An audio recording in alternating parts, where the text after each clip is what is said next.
nuestro primer invitado del día de hoy, es el amigo y querido colaborador ya permanente, porque siempre que le requerimos está con nosotros el buen amigo Darwin Caraballo, director ejecutivo de Educa.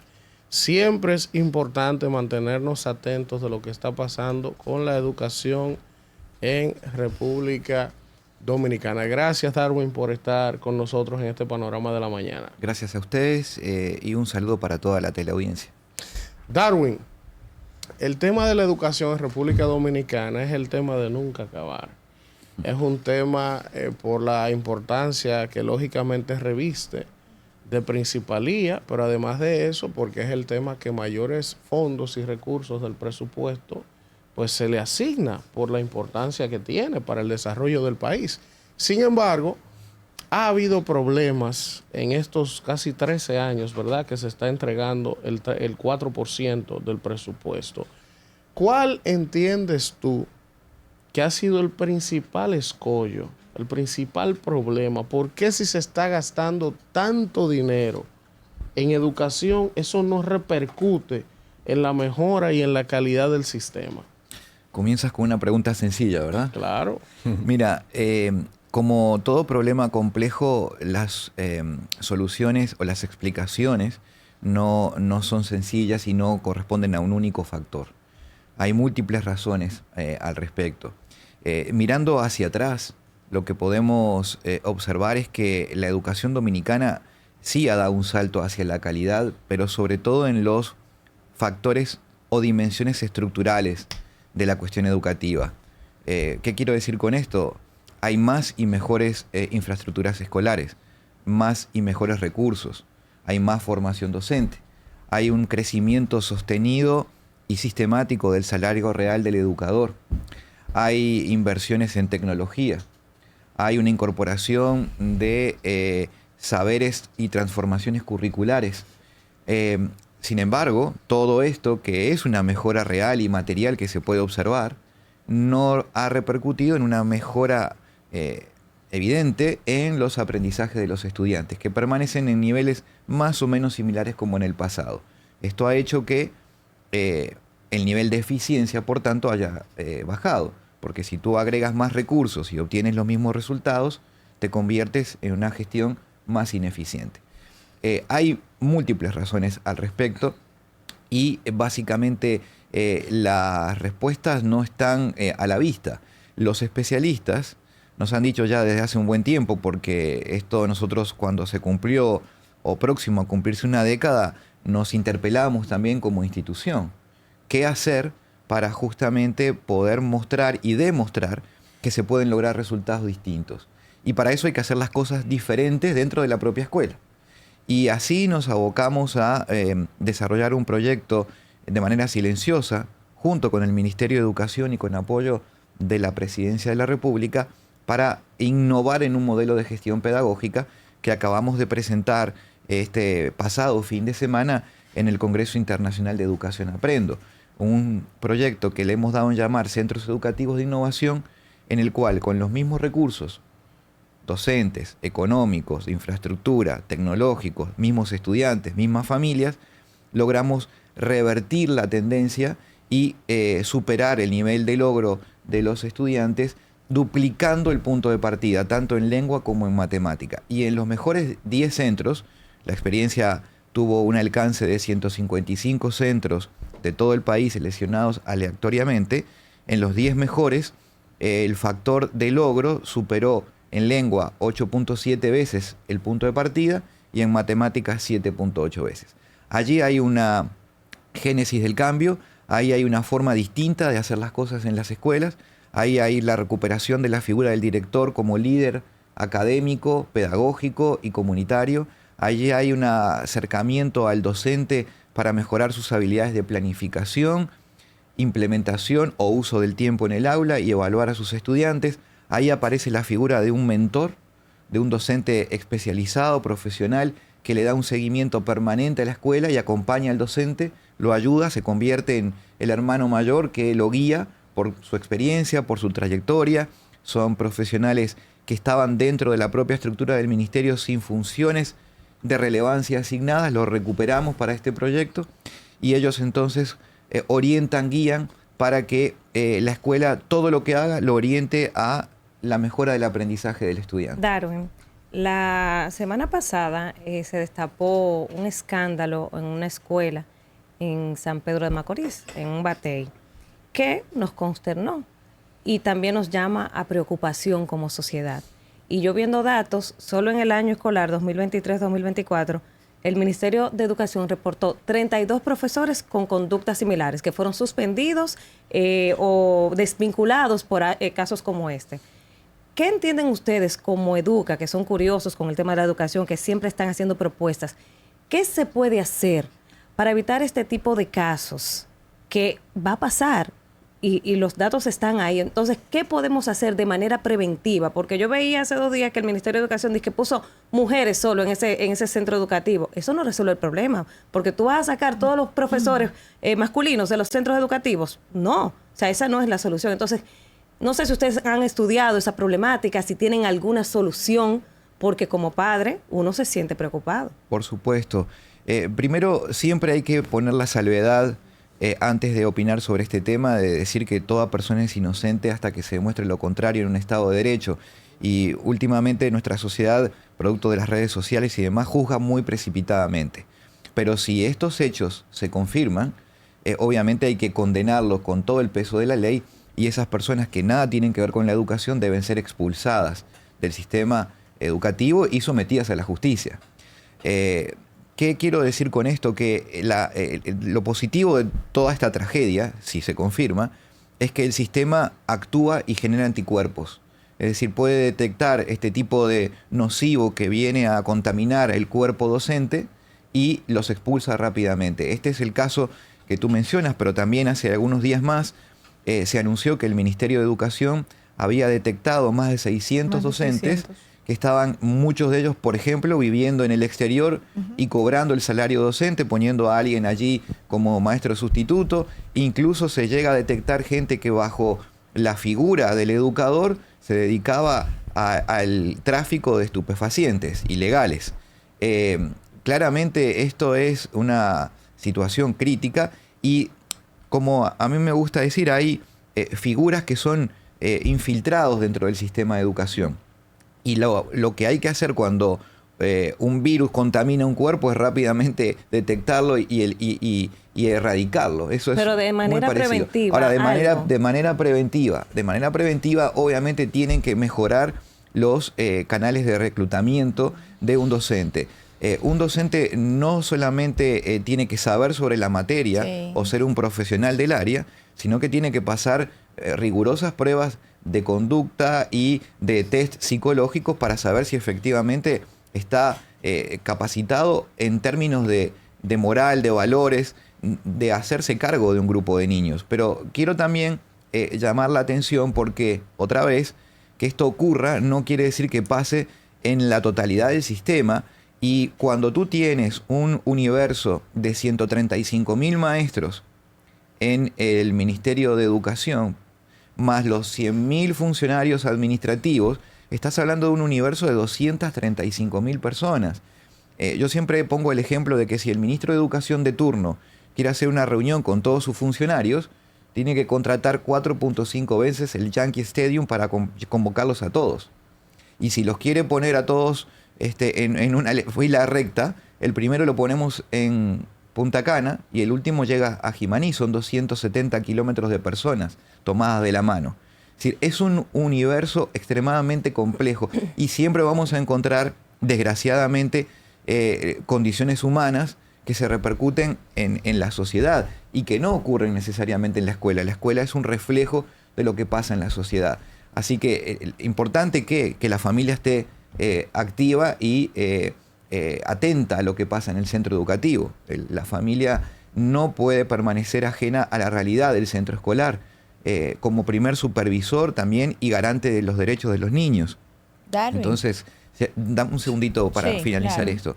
Si se observan conductas impropias que generalmente se empiezan a manifestar con mucha anticipación antes de llegar al extremo de las situaciones como la que acabamos de hacer referencia, la familia debe actuar y denunciar esto. Denunciar tanto a la dirección escolar como al distrito y a instituciones como las nuestras que trabajamos en educación para lograr prevenir. Desgraciadamente siempre algún caso se puede filtrar y ahí lo importante es la acción rápida y efectiva de las autoridades. Sí, la verdad es que este es un tema que a nosotros también nos apasiona mucho. Ya usted respondió una de las preguntas que nosotras incluso todas expresamos ayer con el tema del cuidado y los filtros que deben pasar los maestros. Ahora me gustaría saber cómo afectaría al Ministerio de Educación la propuesta, ¿verdad?, de juntar, o no la propuesta, sino la decisión de juntar el Ministerio de Educación Superior con el Ministerio de Educación. ¿Cómo va a afectar eso en la distribución del presupuesto y la visión, o cuáles son las estrategias que el Ministerio les ha expuesto a ustedes que tienen? Segunda pregunta, la educación digital es una gran preocupación para quienes estamos en ese sector, que vemos como otros países que habían adoptado los libros digitales, que habían adoptado las tabletas en las aulas, ya están volviendo un poco atrás por la dispersión que causa, además de las adicciones en los jóvenes y en los niños también. Me gustaría que usted nos pueda hablar un poquito sobre eso y qué regulaciones le faltan al país para que podamos volver, dar un paso hacia atrás, pero realmente sería hacia adelante, con algo que se ha demostrado que no funciona. Bien, comencemos por lo primero, que era tu pregunta sobre la fusión de ambos ministerios. Sí. Los ministerios de educación son secretarías de Estado del Poder Ejecutivo, Sí. y conforman el Poder Ejecutivo. Entonces, en la complejidad de la acción de gobierno, se suelen generar secretarías de Estado en función de cada una de las áreas de trabajo que tiene un gobierno. La educación es una sola y por tanto amerita tener un único Ministerio de Educación, y así lo hace la gran mayoría de los casos a nivel global, porque eso que trae coherencia, trae un liderazgo, trae la oportunidad de optimizar recursos. Hoy tú tienes dos direcciones de recursos humanos, dos direcciones de compra, dos direcciones o secretarías del propio ministro, dos ministros. Entonces todo eso genera ineficiencias a la hora de usar los recursos públicos, que deben estar siempre destinados en su mayoría a generar valor en la cadena de, en este caso, educación, y eso solo se logra cuando los recursos llegan más directamente al estudiante. Así que es una medida acertada de coherencia política, de coherencia de administración de la gestión del Estado.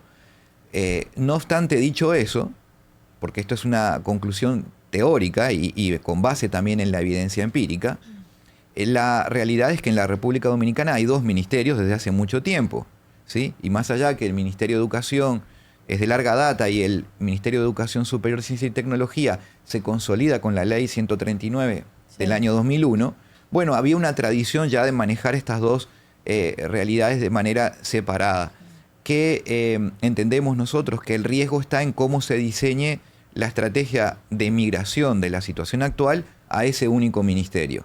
Eso debe hacerse de manera ordenada, por profesionales, aprovechando la oportunidad no para sumar a los dos ministerios y pegarlos uno con otro, sino para realmente fusionar. La fusión implica que debe surgir algo nuevo de la síntesis de estos dos. Y hay aspectos que tienen que ver con procesos y estructuras anacrónicas que hoy permanecen vigentes en el sistema educativo dominicano. Pongo un ejemplo. Hoy el sistema a nivel preuniversitario está dividido entre centros educativos, distritos, regionales y sede. Esa es la estructura. En un país con distancias accesibles, de cercanías y con el apoyo de la tecnología, hace sentido tener 18 regionales, 122 distritos. Es decir, hace mucho más sentido perfilar, por ejemplo, este rol del mentor o de un grupo de mentores que se hace cargo de la gestión de un centro educativo y acabar con una superestructura burocrática que solo agrega costos administrativos. Ahí me quedo en un punto suspensivo sobre este aspecto porque podríamos hablar mucho más. Sí. En cuanto a lo que tú planteabas sobre la exposición a pantallas, justamente en este último congreso tuvimos la oportunidad de escuchar la conferencia magistral del doctor Adolfo García, experto en neurociencias, y nos confirmaba lo que tú dices. Adolfo García. Adolfo García. Es un experto de origen argentino, pero que forma parte y miembro de la Academia de Salud, Cerebro y Educación de la Universidad de California. Y fue verdaderamente extraordinario. Si lo quieren ver en detalle, lo tienen en el canal de YouTube de Educa, donde está todo el conjunto de conferencias de este congreso. Y él decía que la motricidad del estudiante, del niño, a la hora de desarrollar sus habilidades cognitivas es fundamental. Entonces, solo la pantalla moviendo el dedito pasando no genera el efecto que genera cuando el niño coge el lápiz, escribe con la mano. Por ejemplo, él mostraba algunas estadísticas, porque esto es de interacción cognitiva. Interacción cognitiva. Y está comprobado que cuando tú escribes, incluso, eso también te ayuda a memorizar lo que tú estás Exactamente. Bueno, eso está comprobado con información. Compresión y retención. Pero hay dos datos que a mí me llamaron la atención porque son muy útiles para la realidad dominicana. El primero dice que, y que rompe con la estructura tradicional de la educación. Sí. Cuando un niño aprende de verdad, lo aprende junto con el movimiento corporal. Sí. ¿Sí?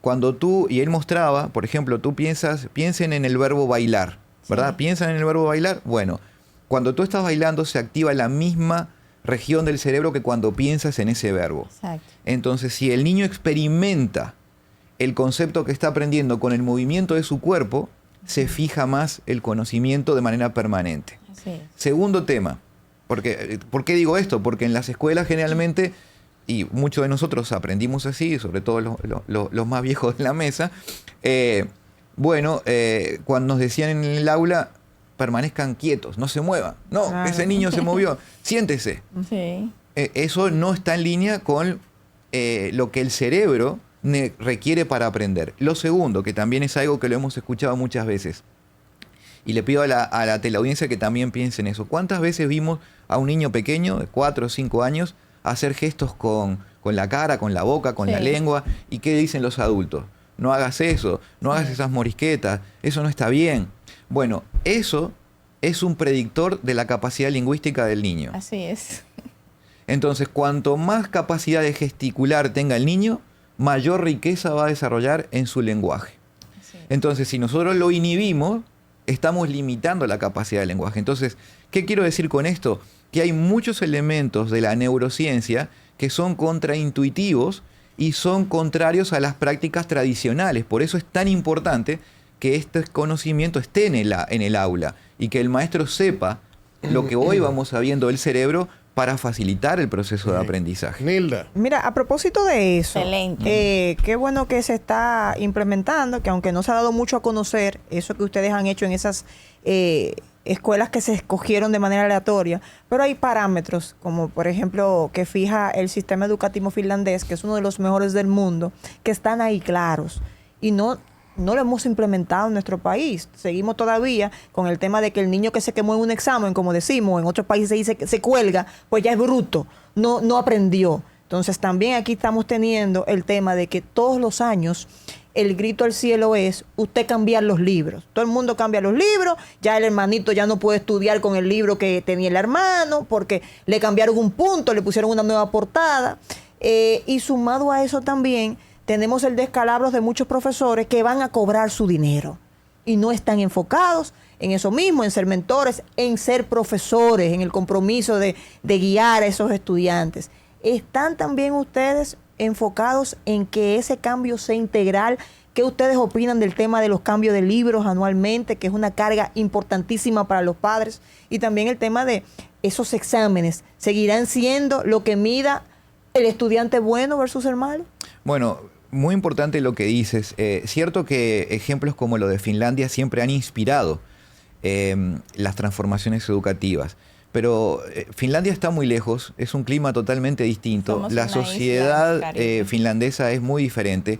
La familia finlandesa dice, vamos a dar una vuelta el fin de semana de paseo. ¿Y a dónde van? A la biblioteca.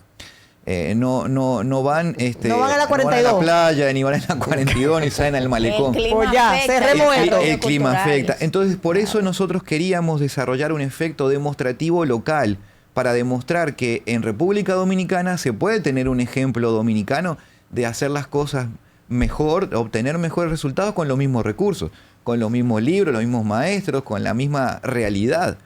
Y eso es este ejemplo de proyecto que hemos contado a la opinión pública durante este congreso y que justamente hoy en la tarde estaremos exhibiendo en un webinar con las conclusiones de el Congreso Aprendo en el canal de YouTube de Educa. ¿Qué es lo importante de reconocer ahí? Que tú puedes alcanzar mejores resultados con lo mismo que tienes. Por eso no es necesario cambiar los libros todos los años. Por eso ahora, de alguna manera, eso se termina con el proyecto Libro Abierto del Ministerio de Educación, que está disponible en Internet para que ¿Pero todo qué es eso pueda... del libro abierto? Bueno, el libro Explíqueselo abierto, a la gente. el libro abierto es un proyecto que ha desarrollado el Ministerio de Educación con producción local de libros, Ajá. que además de tener una distribución impresa para los estudiantes, están disponibles digitalmente en el portal del Ministerio de Educación. Y cualquier niño del país o cualquier niño que se registre a nivel global o adulto puede acceder a ese material de manera gratuita. Lo puede descargar, lo puede bajar, lo puede imprimir también. Eso es un factor determinante, porque para aprender sí se necesitan libros. Y esta es tal vez una buena transformación. Claro que siempre que se puedan adquirir mejores libros y libros en el mercado, es bienvenido. No tienen por qué ser sustitutivos uno del otro, pero aquí hay una oportunidad para que las familias de menos recursos no tengan que hacer ese esfuerzo permanente para comprar libros todos los años. Y de hecho, lo que nosotros demostramos con este proyecto es que lo importante es que el niño adquiera la competencia. Hay un componente del proyecto que se llama inteligencia curricular, en la cual se trabaja con el educador a leer bien el currículo y entender que en un paradigma por competencias, lo que importa no son los contenidos, estos son accesorios a que el estudiante adquiera la capacidad de leer.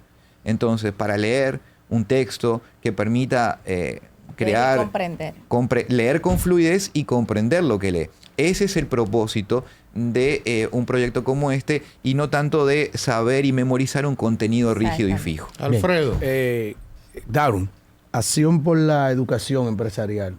Yo siempre he entendido y he estimado que ustedes tienen derechos adquiridos porque ustedes son el brazo empresarial que con sus aportes al Producto Interno Bruto se sustenta parte de lo que es el presupuesto general de la República y por ende, por eso ustedes velan por los intereses de la educación de ese 4% en cualquier gestión. Sin ánimos de crear una diatriba entre Acción por la Educación Empresarial Educa y la gestión actual, hay muchas quejas de esta gestión que encabeza Ángel Hernández. Empezando primero porque hablando de libros, se sustituyó el papel de los editoriales que tienen sus departamentos de investigación en todo el mundo por el invento de unas universidades que dieron al traste con lo que nunca había acontecido en el país, con unos libros como resultado llenos de faltas ortográficas, sintácticas, de muchísimas faltas, muchísimas falencias. Eso nunca se había visto. Primero, saber si ustedes están de acuerdo con que sean ellos. Segundo, muchas quejas sobre los cupos y la cantidad de escuelas que están frisadas, que en esta gestión tampoco han adelantado, que fue un programa del pasado gobierno, casi 30.000 aulas. El asunto también del transporte y esa gran inversión que se han hecho en el programa TRAE. ¿Cuál es el balance que tienen ustedes de la gestión de este ministro Ángel Hernández, que se acusa sobre él permanentemente muchísimas falencias hasta el punto de que el gremio, la oposición le ganó en el gremio y se indica que es el disgusto que tiene la clase educativa con esa gestión? Bueno, son varios puntos. Empecemos por el primero. Tú, en primer lugar, hablabas sobre el tema de producción de libros. Así es. Nosotros no recomendamos ese proceso porque entendemos que la producción de libros es compleja. requiere de mucho tiempo. Nosotros hicimos una investigación en su momento y así lo planteamos, requieren entre 28 y 36 meses producir un libro de calidad. Y pronosticábamos que el Ministerio de Educación no iba a poder lograr la producción de los libros e la impresión que se necesitaba. ¿Qué debo decir aquí y reconocer con humildad? Que el ministro en eso tuvo la razón él, nos ganó esa pulseada. Bueno, el ministro de Educación efectivamente logró producir los textos y distribuirlos. ¿Y qué pasó con lo que se imprimieron mal? Más de 3.800 millones, ¿qué pasó con eso? Vamos ahí. Entonces, el punto es que logró el objetivo que él se había propuesto, a pesar de que nosotros pronosticábamos que eso no iba a ser posible. Ahí hay un aspecto positivo. El aspecto a mejorar es el tema de la calidad, porque sí, en esos materiales persisten problemas. Como el material está digitalizado, se ha ido corrigiendo los problemas que se detectaron de errores, de fe de ratas, de problemas de edición, de páginas que estaban desorganizadas. Todo eso se ha ido corrigiendo. Entonces, en este caso hay dos formas de verlo. Una de decir, mirar, a ver, la dimensión económica. Por este lado, el ahorro al Ministerio de Educación fue significativo en términos de gasto corriente. Le salió más barato esta estrategia que comprar los libros en el mercado. Segundo, la calidad. La calidad tiene aspectos a mejorar. Tercero, podemos decir que este tipo de material disponible en el sitio web del Ministerio a través del portal Libro Abierto le permite una rápida accesibilidad a todos los estudiantes del país, públicos o privados. Así que ahí el balance siempre es complejo. Hay puntos como claros oscuros y, como siempre digo, hay que ver la verdad en su complejidad. Nosotros dos podemos estar viendo un dado, yo del lado 1, tú del lado 6, los dos estamos diciendo la verdad. El transporte, y no vemos lo mismo. El transporte escolar es una medida de equidad social, porque los estudiantes que provienen de los recursos, de los sectores más favorecidos, llegan en transporte privado o en transporte colectivo, llegan seguros. Hay una medida clara en la cual se ha reducido la cantidad de accidentes de estudiantes del sector público que, por las condiciones en las que viajaban en motores no preparados, se caían, se golpeaban. Esto se ha resuelto, y al mismo tiempo facilita un mayor nivel de asistencia escolar en esas escuelas donde hay transporte escolar. Que esa es la prioridad. Tal vez la prioridad no hubiese sido esa desde la perspectiva de Educa, pero indudablemente es una medida acertada y que trae equidad al sistema. El estancamiento de las aulas, la construcción. Estancamiento de las aulas. El sistema de infraestructura escolar evidentemente no puede tener el mismo ritmo siempre, porque tú vas agotando tu capacidad de construcción. Se han construido durante, por ejemplo, los periodos del presidente Medina, una amplísima cantidad de aulas, al punto tal de que se agregó un aula por cada 4 existentes históricamente en el país.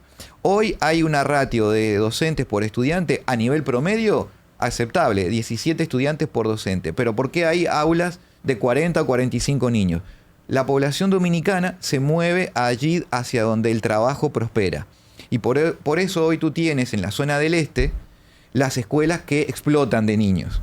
¿Por qué? Porque hay una producción, hay un crecimiento, una explosión de prosperidad, de trabajo, y la familia dominicana se traslada hacia allí. Las inversiones en infraestructura tienen que seguir detrás.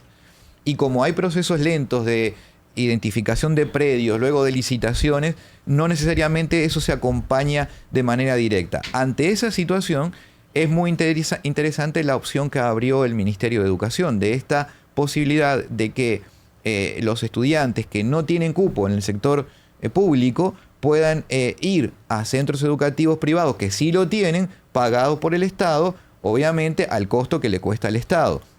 Así que allí hay un uso pragmático de los recursos que nos parece la vía correcta. Ya vamos terminando. Sabemos que tiene otros compromisos. Yo quiero hacerle una, y Kimberly va a hacer una última pregunta. Yo quiero preguntarle lo siguiente, Darwin. Primero, ¿cómo evalúa Educa el rol del ADP? Que es un rol tan cuestionado por todo el que ve a simple vista el comportamiento del gremio, ¿verdad? Eso por un lado. Y lo otro, que usted me responda, ¿cómo Educa evalúa la designación del ministro Ángel Hernández, porque yo, cuando él fue designado de manera personal, fustigué y cuestioné la designación antes de él sentarse como ministro, por el simple hecho que él era dueño de una universidad privada que contrataba servicios con el MINER. En Nafocán. Inafocán, que termina siendo el MINER. El MINER, sí. Y entonces, después que él fue designado, siguió contratándole servicios a su propia universidad. Y evidentemente eso es un choque de interés. 340 y 106. O sea, eso es una cosa absurda. ¿Cómo ustedes ven eso? Bueno, vamos primero con el punto de la ADP. Claramente el sindicato mayoritario de docentes, que acaba de asumir una nueva gestión y a cual desde aquí le mandamos saludos y el deseo de éxito, es un organismo, un sindicato que, más allá de trabajar únicamente en proteger y reivindicar las condiciones laborales de sus afiliados, tiene la necesidad de involucrarse en la mejora de la calidad de la educación. No olvidemos que la ADP se fondea, además, con el 1% de la nómina de cada educador.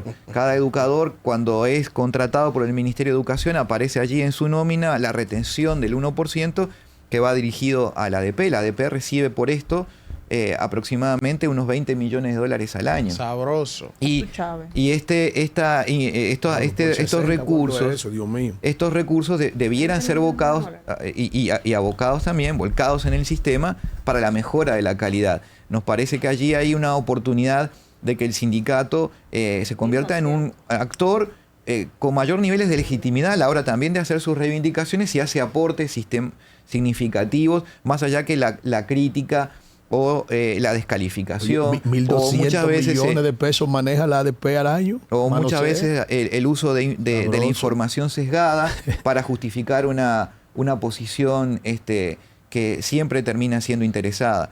Llama la atención también en este respetado sindicato que tanto tuvo que hacer en la recuperación de la democracia dominicana, y que fue un baluarte de la reconstrucción democrática, que hoy su vocero sea un empresario, por ejemplo. Eso es una contradicción, una paradoja que tal vez privatiza los intereses colectivos de un sindicato a la hora de tomar una bandera que es genuina para el Contéstele la Ministerio de pregunta Educación. a él, porque el actual Él ministro va de para Educación allá, él va es para un allá, empresario de una pero emisora, de una él tiene que universidad. responderme. Yo- Y que en violación a la ley Alfredo, 340 ha contratado también. pero él va Vamos para ahí, allá. vamos para Él no allá. ha terminado. Pero Alfredo, tú sabes que yo respondo todo lo que se me Vamos ocurre. arriba, chico. Ese es mi problema. Y sin miedo, se nota que sin No, miedo. claro. Sí, porque Claro. cuando uno no lo debe, no lo teme, dice Así el es. refrán. Sí, Entonces, tremendo. y el punto que tú planteas, claramente ahí hay una inconsistencia. Ok. Yo no sé si efectivamente eso continuó, no tengo pruebas. Sí, continúa. Bueno, Yo sí la tengo. Ok, bueno, por eso, yo no tengo la evidencia aquí conmigo para certificar lo que tú estás diciendo. Lo que él dijo fue que él dejó a su hija y su esposa Ahora, frente a la universidad. lo que yo sí quiero decir es que el ministro actual, el doctor Hernández, tiene las credenciales académicas para cumplir con el perfil de un buen ministro de Educación, un doctor en educación, formado en Francia. Pero aún Es con decir, las credenciales no ha cumplido, está complicado. De acuerdo, no, pero lo que quiero decir que uno tiene siempre que abrir a alguien un voto de confianza cuando el presidente de la República, en su legítimo derecho de que le corresponde a ese actor elegir quién va a hacerse cargo de una política, bueno, lo Ganamos. designa. Entonces, ahora, evidentemente, si hay un conflicto de interés, eso no es algo saludable. Aunque el diablo se lleve el demonio, dice, ya ganamos. No, yo Claro. no dije eso. No, lo que yo les Eso fue lo que pasó. Eso fue lo que usted Ella dijo. no lo dijo. Eso fue lo que pasó. Eso fue lo que ganaron. dijo, ganaron. Breve, ¿eh? Que Sí, estamos tarde. brevísimo. Sí. Volviendo un poquito a la parte técnica, las escuelas, usted habló, le decía a mi compañera Nilda, que no es lo mismo Finlandia que República Dominicana. Así como tenemos nosotros desventaja porque el clima favorable que tenemos es una distracción, así mismo también hay inteligencias que se desarrollan, la teoría de la inteligencia múltiple, que aquí no se aprovechan. Ayer yo hablaba de que sabiendo nosotros que tenemos una inteligencia deportiva, que las escuelas deberían estar orientadas a fomentar los diversos tipos de inteligencia que tienen nuestros alumnos y que las edificaciones deberían estar orientadas hacia ese sentido. y que la construcción de esas edificaciones deberían tener esas estructuras. Si ustedes han contemplado, han hablado con el Ministerio de Educación para diversificar un poco las formas arquitectónicas de nuestras escuelas para que se puedan trabajar las diversas inteligencias. Y lo otro es, la formación técnica profesional debe corresponderse con el mercado laboral, porque los empresarios dominicanos en múltiples ocasiones han dicho que no se corresponde lo que está saliendo de la universidad con lo que necesitan, las empresas. Correcto, correcto. Mira, déjame retomar un poquito que quedó inconclusa la respuesta y no quiero eludir porque era un tema sensible. Probablemente en esos vínculos entre la universidad que es de autoría o de pertenencia del actual ministro y demás, no haya nada ilegal en el proceso de contratación porque las competencias son públicas y probablemente tienen el derecho a participar. Lo que sí es cierto es que no es elegante, ¿sí? Y por tanto, lo recomendable... No es que no es elegante. No, la ley 340-06 de compra y contratación prohíbe a un funcionario. De primer por eso yo y siempre, segundo nivel. de primer y segundo nivel. Incluso, por eso yo he externado hasta sus familiares. Directo. Bueno, mira, tú tienes que decidir si tú eres empresario o tú eres funcionario. Porque si tú eres funcionario, no hay ningún problema. Ahora, tus empresas no pueden, mientras tú seas funcionario, contratar con el Estado y esa fue la Claro, lo que pasa es que es altamente probable que la empresa, digamos que eso... Aparte de que no es elegante, se riñe con la ley. Bueno, si eso fuera así, se puede ejercer una denuncia y actuar cuando la esto termine, justicia. cuando esto termine, porque Claro. ahora no, ahora nadie. Él me mandó una citación a mí, a donde yo estaba, para que yo me retrate. Yo lo mandé a que se limpie con eso. Ahora bien, no hay ningún problema. No, esto se termina en algún momento, porque está ahí. La infracción infringe con la ley. No es una cosa aparte de la elegancia. No, pero no hay que esperar a que se termine. Mira, porque si ¿Y cómo lo vamos a hacer? Yo estoy esperando a Carlos Pimentel y discúlpeme, Laura. Estoy esperando a Carlos Pimentel y a Jenny Berenice con el Ministerio Público Independiente que le marche a eso. Está bien, vamos, que tenemos una entrevista aquí. Vamos a terminar. No es mi intención ejercer la defensa del ministro de Educación, no es mi rol. Pero lo que sí digo es que hay un proceso administrativo en marcha que, digamos, si en todo caso es legal, no es elegante. Entonces, eso sí es recomendable, además de ser parecer, como dice el refrán también, para usar otro refrán, ¿verdad? En cuanto a lo que tú planteabas sobre los modelos arquitectónicos y la influencia, fíjate, ahora estamos también haciendo una investigación probablemente con el Banco Interamericano de Desarrollo, porque una de los que también novedades que ha traído la ciencia sobre educación es que la temperatura ejerce un rol determinante en el aprendizaje. Sí. Y cuando tú tienes, como en un clima tropical en República Dominicana, un aumento de la temperatura significativo en el salón de aula, tú puedes estar invirtiendo todo el dinero del mundo en tecnología, en formación docente, en lo que tú quieras, pero si la temperatura está por encima del umbral en el cual el cerebro aprende, no va a poder ocurrir un proceso de aprendizaje allí. Y eso lo estamos midiendo para entender qué es lo que pasa en República Dominicana y orientar la política pública para redefinir el prototipo de infraestructura. Y para lo último que tú preguntabas, es sobre la educación técnica y tecnológica. En este periodo ha habido una revolución silenciosa, básicamente liderada por el Infotep, que les invito a ustedes a investigar más, porque dentro del universo y la multipresencialidad del Ministerio de Educación, a veces el Infotep queda reducido a la última pregunta y no hay espacio para responder. Y allí está ocurriendo una verdadera transformación, no solamente dentro de fronteras, sino fuera de fronteras, porque hoy hay centros de Infotep desplegados por todo el mundo, formando también las necesidades de la diáspora. Les invito otro día a poder venir aquí a compartir más detalles sobre Infotep. Bueno, muchísimas gracias a Darwin Caraballo de Educa. Déjeme hacerle una pregunta a mí a usted ahora. ¿Pasé el examen? No, pero claro. Saliente. ¡Llévatelo, mundo! Panorama FM 96.9